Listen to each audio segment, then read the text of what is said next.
Yes. Okay. I'll start with Heidegger. There are two periods in Hannah's life, in her attitude to Heidegger.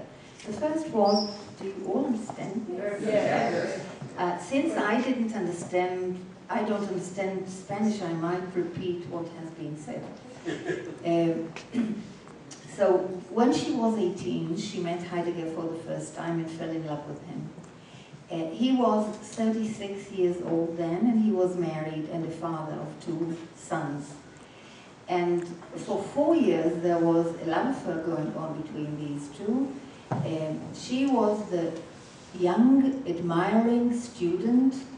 He was the adult teacher. There were many letters that were written between them, and I used some of them in the play.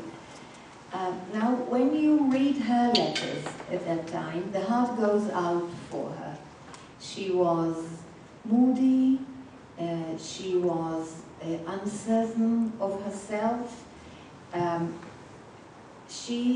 Many years later, she would write in a letter to her friend Mary McCarthy, with whom she had a long correspondence, that he was the most influential man in her life.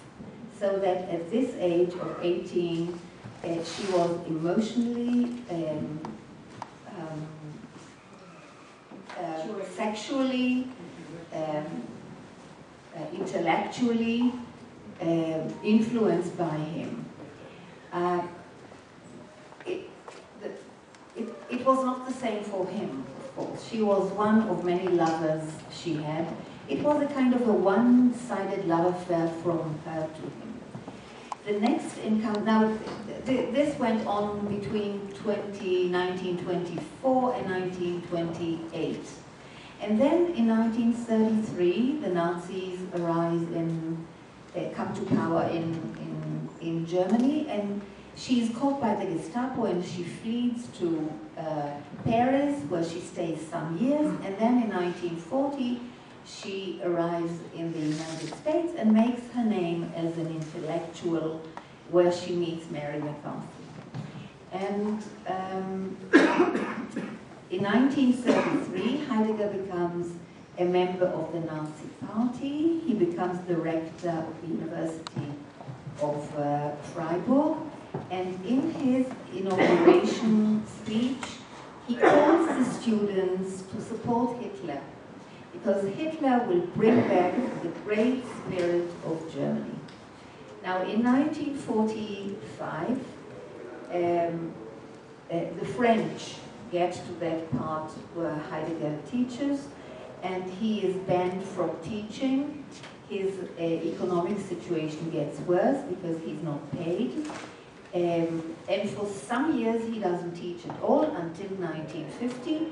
In 1950, Hannah Arendt arrives in Freiburg as a representative of a Jewish institution looking for objects, Jewish property that was taken away from synagogue. And she writes a letter to him, and he comes within an hour. And their relationship resumes. For 17 years, from 33 to 1950, there was no contact between them at all. They didn't meet, they didn't write. And now, after the war, it starts again. It is not the romantic relationship that was in the past. His wife is in the picture. It is a kind of an exploiting, he is exploiting her the way he exploited her differently when she was 18. Now he exploits her economically. She sends parcels to Germany. She's asked to look for a buyer for his manuscript of Time and Being, his great book that was actually published in the middle of their love affair in 1927. So that the thoughts and the ideas that formed in his head, she was part of them, probably, Hannah Arendt, because they were in touch these years. I think that well, if you understand Hannah, the young one, the 18-year-old, it's very difficult to understand the Hannah of 1950. It's difficult to understand why a Jewess, after the Holocaust, tries to get in contact with a Nazi that never apologized. This is something that is very well known in Germany.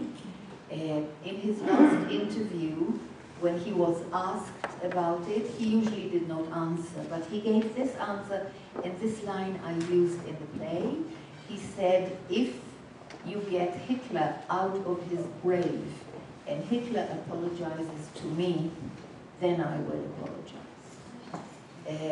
This was his answer, which the subtext of this means that he felt that he was used by Hitler. This is the only sentence that he was that he said about his being a Nazi. This is one kind of relationship of